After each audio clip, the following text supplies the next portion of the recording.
Olá, eu sou Julia Antunes, representando a minha equipe de projeto de extensão na faculdade UniFTC com o tema Carreiras Jurídicas. Hoje, aqui no Ministério Público, falaremos sobre promotoria e abordaremos temáticas como, por exemplo, pressão social, midiática e imparcialidade em caso de repercussão penal.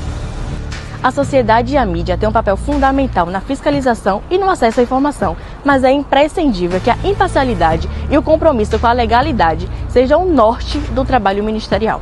Eu estou aqui no Ministério Público com a nossa doutora, que irá se apresentar. Boa tarde, prezados e prezadas. É com uma satisfação hialina que recebo nesta tarde as ilustres alunas Júlia e Caiane, do curso de Direito da Universidade FPC. Sou Marilene Pereira Mota, Procuradora de Justiça do Ministério Público do Estado da Bahia. Atuo na Câmara Criminal. A senhora poderia falar qual é a função de um promotor de justiça? A nobre função de um promotor de justiça, o promotor de justiça, ele é um fiscal da lei, ele defende a sociedade, ele é um defensor da sociedade e o faz em várias áreas do direito. Ele defende a sociedade na área criminal, na área ambiental, na área dos interesses difusos, ou seja, ele é o guardião da sociedade. E a sua importância do promotor de justiça está até testificada na Carta Magna Federal vigente. E o promotor de justiça, inicialmente, ele começa a atuar em uma entrância inicial, né? Ou seja, nas comarcas do interior. E o ápice da carreira se dá com a promoção do 2º grau, que é onde eu estou. Eu ingressei no Ministério Público no ano de 1991, aos 28 anos de idade. Gostaria de dizer aos prezados ouvintes e prezadas que o Ministério Público da Bahia, onde nós temos procuradores e promotores de justiça, é a instituição mais antiga das Américas. O Parquet Baiano é o mais antigo das Américas. O papel do Ministério Público na persecução penal e como a imparcialidade se insere nessa função? Olha, o Ministério Público, ele é o autor da ação penal. Ele deflagra a ação penal. Mas, para deflagrar a ação penal, o que é que o promotor se lastreia? Nos indícios suficientes de autoria e materialidade da infração. Quando nós somos autores da ação penal, ao mesmo tempo que nós somos os autores, deflagramos o processo persecutório, nós fiscalizamos se ali existem os indícios e a materialidade. Então, não fazemos uma denúncia de forma leviana. É com lastro em elementos que comprovem aquela situação. Então, o promotor, ele é o autor, ele é o agente que deflagra a ação penal e, ao mesmo tempo, fiscaliza. Mas a natureza da nossa atuação e a nossa função, nós não nos deixamos nos levar por invaidade. Eu, promotora de justiça, ao deflagrar uma ação penal, se eu tenho elementos de informação ou inquérito policial que testificam a existência de delitos, eu posso fazer as denúncias, que é a peça que nós ofertamos para iniciar uma ação penal. A exposição midiática, ela pode impactar o convencimento do júri ou até mesmo a imagem do Ministério Público perante a sociedade? Prezados e prezadas, veja só, a imagem do Ministério Público, do promotor, não.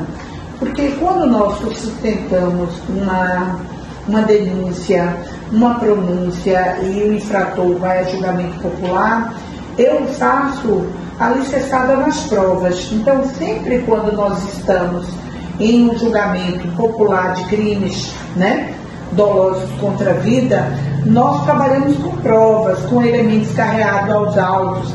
Então, eu estou sustentando a acusação com firmeza no que foi colhido durante todo o processo.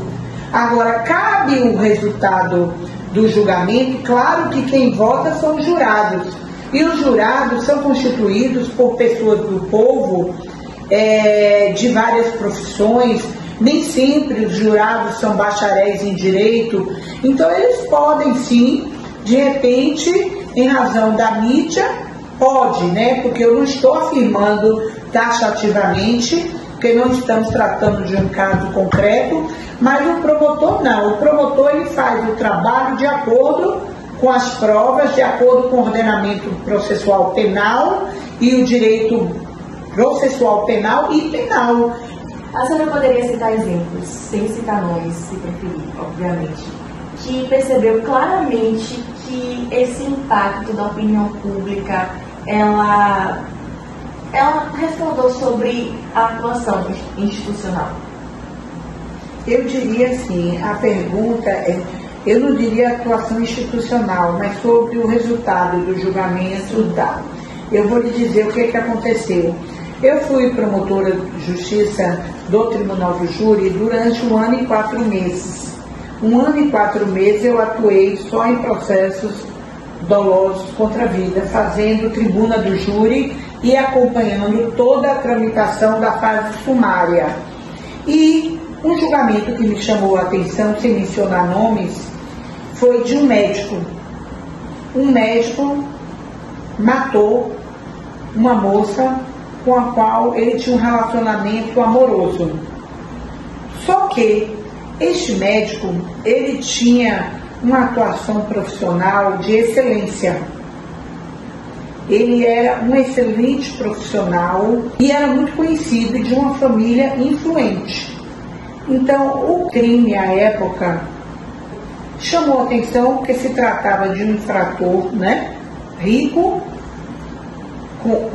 pós-graduado e de uma família bastante abastada. E a moça, a vítima, era uma pessoa humilde e com problemas de rigidez mental. A fase final, assim, digamos, do primeiro grau é o júri. Então, o crime à época foi bastante noticiado, tipo assim, o doutor está respondendo, o doutor é tão querido. No dia do julgamento popular do Tribunal do Júri, o plenário do fórum, a plateia ficou totalmente repleta de médicos, pessoas, todo mundo de branco. Inclusive, o infrator que respondeu a este crime foi todo de branco também. Geralmente os infratores vão para os julgamentos com roupas variadas, né? Ou até quando estão custodiados com a roupa do estabelecimento. Quando a sociedade resolveu absolvê-lo.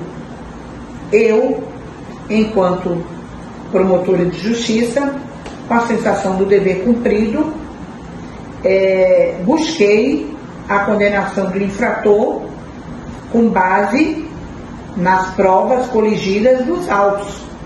Mas, em razão da mídia atenuando a situação deste réu, né, e deste profissional, resolveram absolvê-lo.